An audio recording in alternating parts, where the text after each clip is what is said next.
Morning, Sally. Morning. How are you? Yeah, good. Good for a Monday. Good. What's your morning routine? So what have you done before we've sat down just now? Nothing, just came here and waited for you to come. Normally Monday's day off, obviously, with the shop closed, but that's when I do my contacting with suppliers and all that, and some other personal stuff I do as well. Okay, awesome. Well, I'll share. I did a Pilates workout and I bought a new yoga hammock, so I was hanging in that, and I did a quick run around the block because I needed to get the natural sunlight through my eyes. Yeah, good. So start the week off really well. It doesn't necessarily work that way for the rest of the week, but so Mondays are an organisational day for you. Right. And what time do you get up Monday, I guess? Half to five. Do that? 5:30. Yeah, cool. Yeah, and you? Monday's about 5, but during the week when I'm working, about 2 o'clock in the morning each day. Yeah. Okay. Is that morning or is that night? Yeah. It is AM. Yeah. Got a few hours off. And then what time do you knock off? If you're getting up at 2, you have to adapt at the other end. Yeah. Well, I close the shop at and then when I get home, that's when I do my sauna, my kettlebell workout, red light therapy as well, and that's really about it. And that takes me probably all up about an hour and a half to 2 hours to do all that. And then it's time for dinner, which is about 6. Normally go to bed about. That's not a lot of sleep. I mean, I don't know. To me, it works fine for me, I think. So yeah, I'm used to doing it. I've been doing it for the last 20 odd years, so it works for me, I guess. Yeah. Yeah, good man. Well, we know Enrico from way back when, since way before me, and I've been wanting us to get together and have a chat about what you do and your real dedication to having organic certified meat produce. Yeah. And I know that's what you're known for in Adelaide, and I know people travel to you in order to purchase their quality meat for their kind of weekly dishes. Yeah. Can you tell me a little bit about your history with P&A and why P&A? P&A started, it was actually P&A meat store, started in about 1976, I think it was, when Dad took over this butcher shop here, where we're at the moment. And so I think at the time I would have been about 17, 18 years old, I think it was roughly. And so Dad took over the shop. I was doing university part-time, and part-time was coming here to give him a hand. Then he retired probably about 35 years ago, and I took over from him. And that's when I started to thinking about trying to get organic meats through the business. P&A stands for Peter, which is my dad's initial or name, and A is my mum, which is Anna. So I kept that part of it and just changed it to organic meats. Yeah. And so when Peter and Anna were running the business, it was a standard, high quality. No, he had a good little business there in those days. A lot of, because he was obviously Italian. Born in Italy, and he was Italian himself, so he had a lot of Italian customers coming here, and so he had a strong little business going, sort of thing. But it came to a time where he had to, obviously retire, hang up the knives, and that's when I took over and turned it into organics. Would you say, having picked up, the legacy, as it were, would you say it's a passion? Do you think that you would have fallen into this yourself? If we didn't have a shop initially, probably not. Yeah. No. Well, the reason why I continued this was obviously because it was already here, the business. Even though the business, when I took over and changed to organics, it completely changed. Like the customers that Dad had obviously never came back because they didn't understand organics, and being it, a lot of them old Italians didn't really understand it all. So virtually we were starting from scratch when I took over. So what was your drive for the organic side of things? Well, as a family, we always ate organic fruit and veg at the time. And so I just said to myself one day, I wonder if you could get organic meats. And so I started searching, talked to a few people around that I knew. It took me 2 years to find a farmer up in the hills. That's basically how it started. But at the time, the supply wasn't a lot. It was only maybe once every 3 or 4 or 5 weeks. He was able to give me a carcass for me to process. So it was only a small part of my business for maybe about a couple of years, and then eventually I got better contacts and more contacts, and that's when I went virtually all organics. Yeah. So everything, virtually. Well, beef, yes. Lamb, yes. There is a couple of good chicken growers in Adelaide, but nobody does a certified organic product in Adelaide besides the one from Queensland. I think it's Queensland and New South Wales that comes in. But the local chicken growers that I use are good in what they do. And then the pork is a good quality, free range, chemical free pork, but not certified, so I don't call it organic. And also the turkey as well. Yeah, then I make my own produce, like my own sausages and small goods range that I do now, all chemical free and no nasties and that type of stuff as well. Yeah, hats off to you. Yeah, congratulations. So, a lot of work for a one-man band, you know. And with regards to the certification, how unwieldy and detailed is that? I mean, you know, what are you doing for your customer with regards ensuring that you have that certification? Okay. The only word I use is trust. Sure. If you haven't got trust in who's selling your product, forget about it. Yeah. I know my farmers, they definitely got certification. I check that out every year with them. In some of the products I use the powder, in especially the organic beef liver powder, which is great, and also in the some of the fresh products as well. And do you have a regular supply of customers that are coming in for those small goods? Yeah, yes, I do. And I've just started making some organic carnivore beef sticks, which have got the liver through it as well.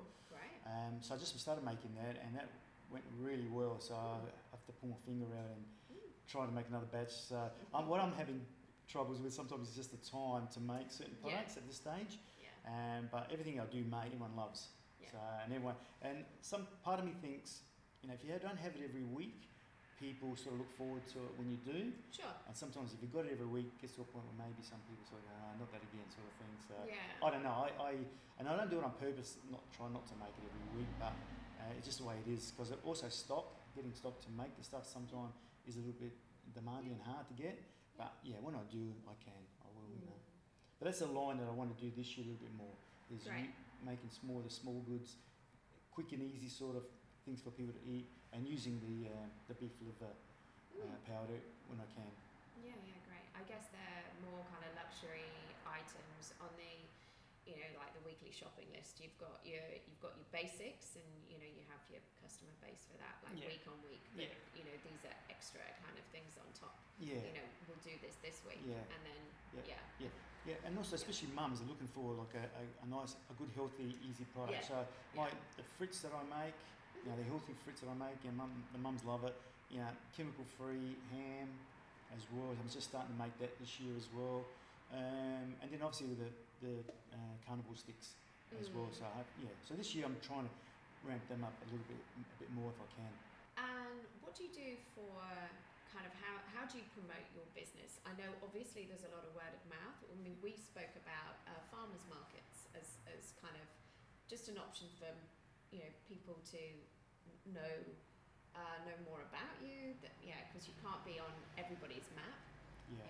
So what are you doing in that regard? What I do is I've got obviously a Facebook page, business Facebook page, which is, I think it's P&A Organic Meat Store, pretty simple. And then now I do an Instagram as well, which is when I post on the Facebook page, goes automatically to the Instagram as well. So that's really all I do use. And that's worked really well. Sorry? The delights of Meta. Yeah, that works really well, but it works even better when you boost it. So you've got to pay a little bit of money every now and again if you want to boost it. And I did that with the last post that I did, and that went really well. So and it gets fun. And a lot of people come in and say, I saw your Facebook page, or I saw your Instagram page, and which is fine. So to me, that sort of seems to be working. Now coming to the Adelaide markets and all that, I mean, I've got a different view of that completely, which I probably won't talk about it now, maybe another day, but it's not something that I sort of do support. I don't support. Yes, no, understand. For certain reasons. Yeah, and I think your time is finite, and you've relayed how tight that schedule is and how structured it needs to be for it to work really well for you. So there's no getting ill. basically, because you are it. What does your day look like if you're getting up at 2 a.m.? Yeah. Are you processing prior to opening the shop? Yeah. So you've got your your wares to sell throughout the day? Yeah, the reason why I come so early is because I just like the peace and quiet that's around. I play my motivational music, really nice and loud. What is that?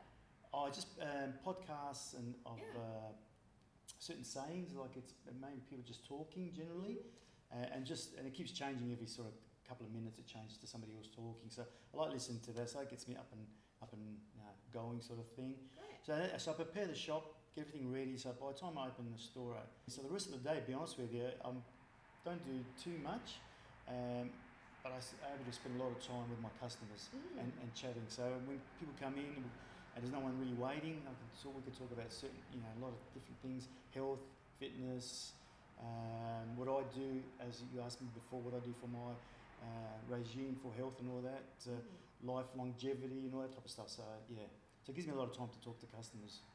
Terrific. And in terms of the demographic of your customers, how does that fall? You said families, you said mums. Everybody you can think of, young mums, parents, teenagers, some teenagers now, older people as well. Yeah, the whole lot. Yeah. There's not one certain demographic. Yeah.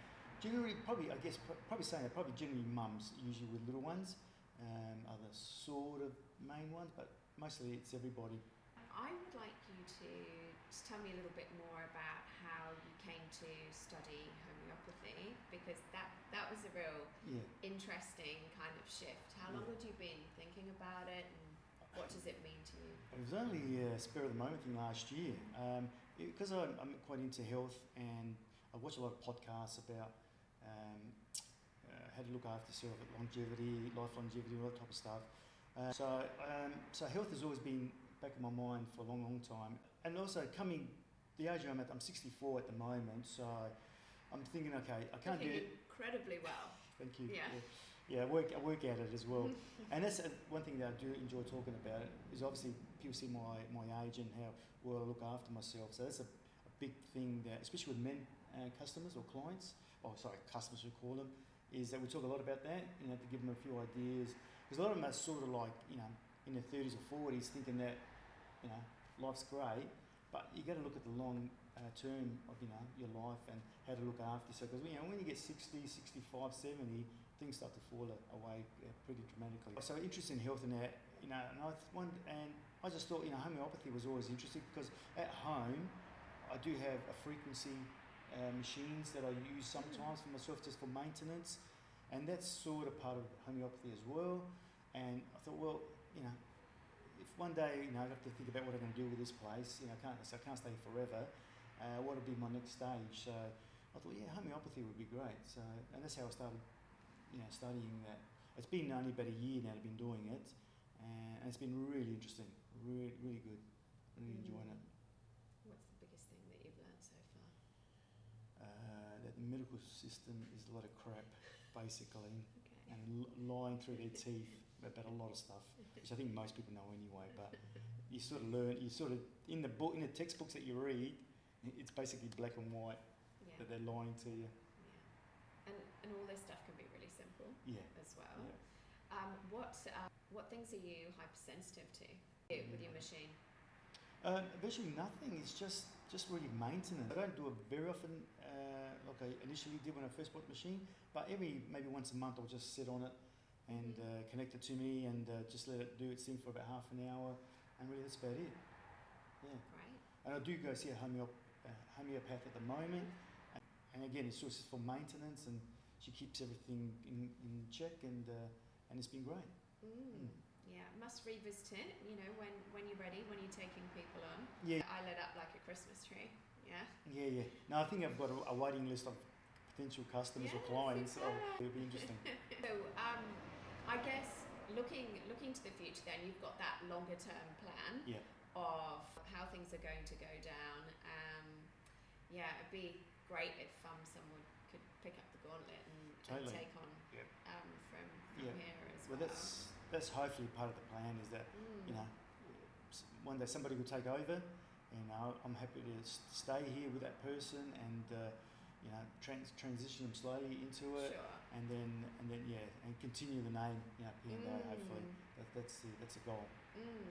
Well, because you're in the absolute minority here in Adelaide with what you're doing, so and you've come so far. People absolutely rely on exactly. the service. Not just the service too, but also the product. Certain things that I make, they won't get them anywhere else. That's you know, right. So people keep saying to me, you better not close up, you better not retire. Yeah, I'm just going to keep going. Yeah, I'm going to keep going forever. Yeah, I'm not going to travel at all anymore. No, that's right. Yeah. Well, that's part of having your own business. I live for this. Yeah. Is you're pretty limited in what you can do, and you know, especially as in travel time and going away and that type of stuff. So I mean, I have holidays 3 weeks in the end of each year. Yeah. I just want to do a little trip on that, but during the year, no time off. It's people say you're here every day. How do you do it? Yeah, but people don't understand. I actually love coming here. You know, I love the work. I love meeting the customers and chatting. It's great. You know, that's what keeps me going half the time. You know. Yeah, and I think it's nice that you have that solace in the morning, where you're just in your zone doing what you need to do to prep for the day, and then you've got the the real kind of hubbub and lulls through the day. So you've got the best of both worlds, really. Yeah. How do you go standing, being on your feet all day? No, I don't mind. Yeah, no, it's okay. I have a set of kettlebells here. Yeah, right. When there's a tight moment, I'll just do a couple of some reps on my kettlebell sort of thing, and and before you know it, the day's gone by, and it's But also, when I'm studying too, I do bring books here and do some reading if I have to. So time goes pretty quick. And have you thought of maybe franchising what you do? No, it's too hard. Too hard, and also maybe you may feel that you'd lose the kind of the premium integrity because of the trust. I think once people say to me, have you got another store? And the problem with having another store is workers and trusting the people that you get in that do the right thing. So, I did have a shop a few years back at another location, and that was just a disaster. And lucky that this place was still going strong, and I went through it financially. I went through it all okay. But I said to myself, no, never again. I'm just gonna stay one spot, do it well. It's plenty for me. Yeah. And even working by myself, people say, why don't you get another worker? You can make more stuff and more products or whatever. But I don't know. I just like whether it's just that total control, maybe. But I just like what I do. And I know nobody can do what I do. Sort of thing. So this year will be 49 years that we've been in business, or sort of thing. So that's pretty good for a small business. That's incredible. Yeah. So let's go there. Through COVID, how were you impacted? Well, look, I know a lot of business suffered. That's terrible that happened. But for me, that was a turning point for my business as well. Like, it really went through the roof. It was great. I think people got health conscious about what they were eating at the time, so they came obviously searching for organic meats, and so that really changed. And ever since then, it's just kept building every year, sort of thing. So COVID, because prior to COVID, I think not financially, the state of the economy here in Australia was pretty bad. I remember 2018-19 was really rough, and I said to myself then, if things keep going like this, I reckon I might close up. I've had enough of it. But then the pandemic happened, and everything went skyrocket. Wow. And it's been great ever since. You dabbled with more of a digital presence and offering your products online as well, I know you were looking at it at one stage. Yeah, we were looking at doing a home line delivery service. Yeah, sure. But again, it's just that one-man show thing. It just takes too much time. And I said, if somebody out there wants to start their own business, like home delivery service, you could connect to that. We connect to that, and I was happy to supply them with the product, and then they can got their own little business. Because there is people keep ringing me up nearly every day. Do you deliver? But fortunately, no. Yeah. And then I say to them, look, if I deliver, then you miss out on experience coming here and meeting me, you see. So, but now for me, unfortunately, if I was 20, 30 years younger, probably I would look into that for sure. Yeah. But no, not now. too much. And I think I always say to people, come to the shop, have a look, have a chat. You don't have to buy anything. Just see what I have to offer, and then maybe another day when you want to come in, you sort of know what you're after, sort of thing, Can you talk to me about the history of our working together and how you came to meet Kelleninger? Kelleninger are the founders of Grassland Nutrition. Yeah. Yeah, and I know they come and see you regularly. Yeah. Yeah. How did I meet them? Obviously about 2 or 3 years ago now. I don't know if it was at a show. I can't remember, to be honest with you, how we first started, but we built some kind of relationship, and especially with Kel, and he's two great people. I look at him and I think, it's so funny seeing him and talking to him, and lovely people. And or was it Olive maybe I had met first, and we met at a cafe somewhere. And we spoke about what they did and what I was thinking about doing, and that's how it all started. I think it was at a cafe somewhere. Yeah. Going back 4 or 5 years ago probably. Yeah. And that's I'm putting you on the spot. Yeah, and that's how our relationship started, I guess. Yeah. Yeah, because I think Olive was making beef and liver pate. Instead of using chicken liver, he was using beef, and that's how we sort of started talking. And then I got the idea of using the liver for my own personal products, and that's how it all started. So Olaf is the son of Kelleninger. He's the youngest son, and he's been quite involved in Grassland Nutrition from the day dot, and yet he's a personal trainer now with a waiting list, so he doesn't get involved in the business on a day-to-day basis, but he's still a really kind of strong ambassador, and he walks the walk as well. So not only is he really fit and healthy, but we both eat the products every single day, and we know that it makes a difference. And our weekly work meetings now are us sitting around the table and sharing a meal, and very often it's your produce. I think it's that kind of sense of community and coming together, and I think whether it's traditionally Danish and they're Danish, to actually hold your meetings in that way, or it's just a really nice way for us all to come together, because we all really value what we're doing, we're all really passionate about it, and the collaborative nature of what we do with the likes of you, I think just gives you that real verve for continuing and wanting to grow and wanting to kind of consolidate those relationships on an ongoing basis. So they're always saying, we popped in, we saw Enrico when we went, because they like to go strawberry picking, or they have their little routine. It's really lovely. So how long have they been doing it for, the business itself? Started in 2017. Okay. So product on the shelves in 2017, started in 2016, but actually having a saleable product 2017. We sell predominantly online and through Amazon USA. We've also got an online store in Australia as well, and we sell through kind of some Foodlands and Go Viters and a lot of health food stores online. So it's a full mix, but we have naturopaths that really like the product and pass on. Also, bizarrely, some Pilates studios, and that was nothing to do with me. More kind of holistic. Your Chinese medicine people too. Heart for heart, kidney for kidney, liver for liver, that kind of stuff. And we have a lot of carnivores. Makes sense, really, doesn't it? But more and more, actually, vegetarians that just are really low in B12. But it's starting to shift because they don't have the essential nutrients. Totally. That their body needs. Deficiencies, no immunity. Vegans and veggie come every week, 2 or 3 a week basically, and the same old story.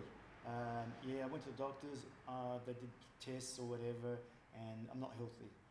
Okay, and this when I start slowly trying, meats and a bit of liver capture. I try to push liver capture on them as well. Thanks, mate. And yeah, I think they need all the help they can get, most of them. So yeah, so I do find a lot of them are starting to, after a certain time in their life, they're starting to realise that it's not the best way to do it. Well, and I've told you before, really bad IBS issues. Probably for about 5 years, I was in pain all the time, distended, brain fog, nothing was really connecting. And I met Olaf, and I date Olaf, Kelleninger's son, and I did the meat, salt, water diet for, it was nearly 3 weeks before I just went, okay. But I remember at the time he said, if you can just give me 2 weeks and you dedicate yourself to doing this, and we'll, eliminate everything that's going on, reduce your inflammation, it's worth giving it a shot. And so I said, well, I've got absolutely nothing to lose. So I did it. I fell off the wagon just ever so slightly with a glass of wine and a bit of but I felt so much better because I thought I can't continue living like this because it overrides absolutely everything. You're numb, or you're overly emotional, or it's just horrible. And it doesn't happen to everybody, but it happens to a lot of people, and they just think, oh, I have to live with this. This is how it is. Meanwhile, they're just eating anything and everything. And when you look at the dishes that are served in cafes, on restaurant tables, they are so complex. You've got all your nightshades in there, which was a major thing for me. But I can pretty much eat anything now, bar fresh garlic. But a lot of the small goods that you produce, not a problem at all for me. Whereas, and I've been doing this now, getting on for about 4 years. Like, my gut is practically healed. My mum used to cook with so much garlic anyway. I think I've had a lifetime supply. And I'll have kelp for the added immunity. So the kelp that goes into a lot of Grassland's products. I mean, nutrition obviously is the number one thing. There's five health hacks: nutrition, sleep, sunlight, water, and exercise. If you do all those right, you're on your way to a good, healthy life. And what I'm finding, especially with the carnivore movement, a lot of people trying that and getting good benefits out of doing carnivore. But at the same time, there's a lot of people that just, they come in the shop and they say, oh, I used to do that and it was great. Oh yeah, used to. What happened? I started doing this, I started doing this again. And so the problem is with carnivore, it is a pretty basic diet plan, if you want to call it that. I don't really like calling it, but we use that. And so you've got to stick to it basically, and be committed and discipline. Discipline is the number one thing. If you haven't got discipline, forget it. You won't work. Well, it's a rule for life, isn't it? Basically, You need that roadmap.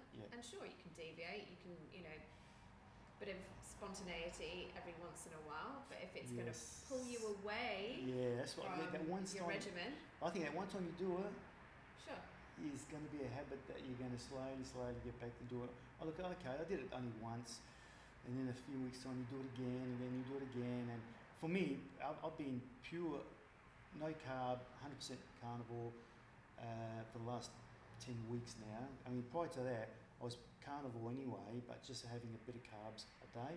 But now I've cut out all the carbs and been just pure 100% carnivore, and it's been great. And listening to certain people and learning more about it, I mean, this could probably be a conversation for another time anyway. But we don't need carbs in our diet. Basically, is my philosophy at the moment. And also too, Sally, is this thing about grass-fed and certified organic grass-fed. Again, this is another conversation we have another time. But there is a big difference, and that's part of my goal, is to try to teach people the difference. Because a lot of people come into my shop and all they say is, you have meat grass-fed.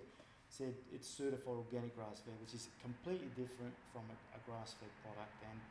And then I start telling them why, and then they start going, oh, okay, I didn't realise that sort of thing. So, but anyway, we can talk about that another time as well. Just to let people know that certified organic grass-fed is completely different from your grass-fed that you find out there at the moment. Talk to me about grass-finished. Again, for me, my product being 100% grass-fed, grass-finished, they're actually eating grass, not straw, not hay, which usually 90% of the time is chemically grown. Mm-hmm. And so, especially if you look in South Australia, the hills, what do you see out there? Is there any grass out there at the moment? Pretty dry as. Yeah. So what are they But they're feeding? going to have to go hunting for it. Yeah. Or what do they feed them then? So they're probably Yeah. getting in straw, getting in hay, Yeah. feeding. I mean, obviously the Grain. animals got to eat, which is fine. Yeah. Yeah, I get that. But it's, stuff that's been chemically grown, pesticides on it probably. So it defeats the purpose. Mm-hmm. I think anyway. That's my point of view on it. And I think, when you're a customer that asks questions or wants to know a little bit more about what they're doing, looking at ingredients and just really thinking, I'm going to fuel my body with only the best, the purest, whatever, because there is so much glyphosate around, like hormones, preservatives, then, and particularly when it starts affecting your health, you pay a premium for that because, you only have one body. Well, also, the premium, look, I've seen non-organic commercial meat dearer than what I have it here. Sure. But also at the same time, the farmer's getting paid properly. Mm-hmm. That's a big difference. Mm. So the farmer says, this is what I want, no problem. So unfortunately, or fortunately, I don't know how you want to look at it, it does reflect in the prices as well sometimes, But at least I know that the farmers are getting paid, what they want, sort of, rather than them being, screwed by some of the supermarkets and other, companies out there, sort of thing. That's how I see it. And just coming back quickly to the grass-fed, grass-finished, it's a question that we have because people say, I'm seeing this on kind of labels now, and it's all kind of, there's a bit of marketing in there, yes. and you have to obviously display what's in the package, but it could be grass-fed beef.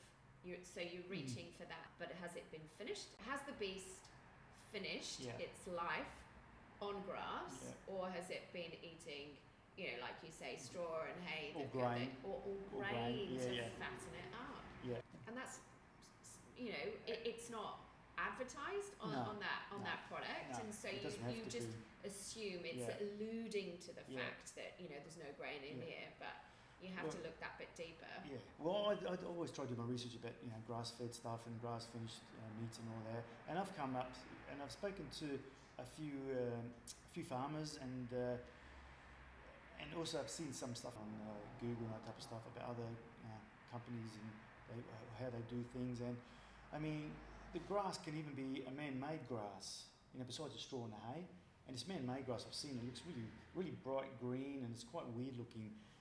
But who knows what they put in it?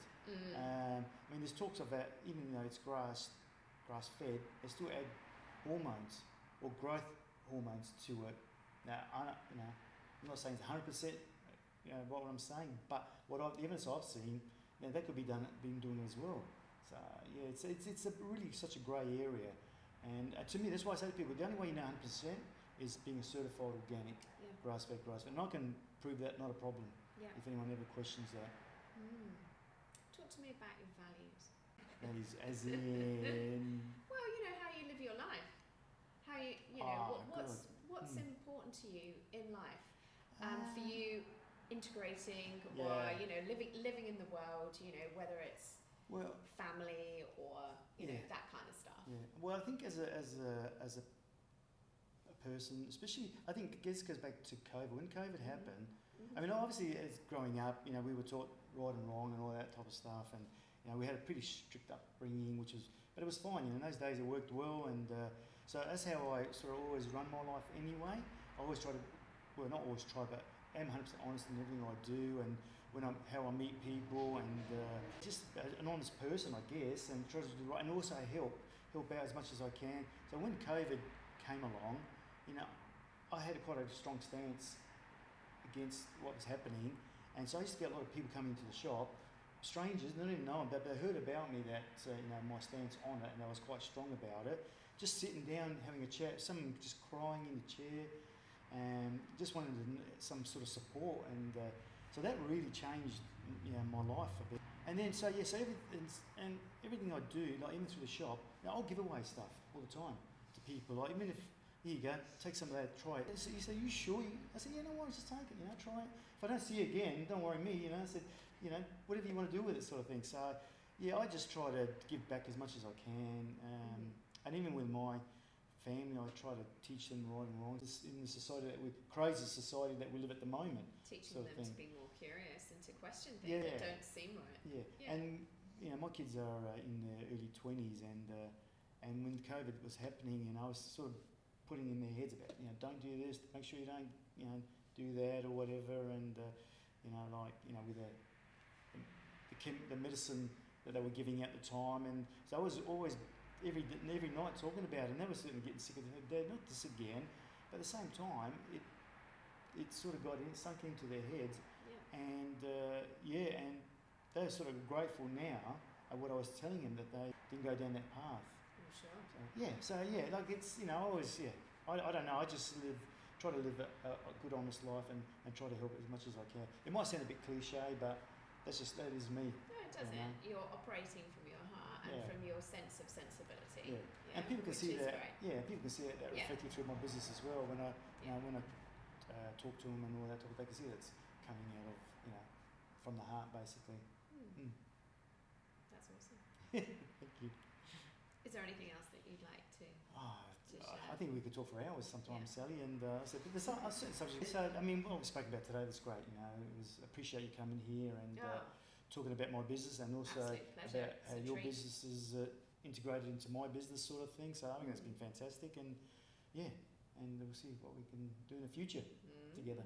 Definitely. Thank you. All right, thank you, Sally. Enrico.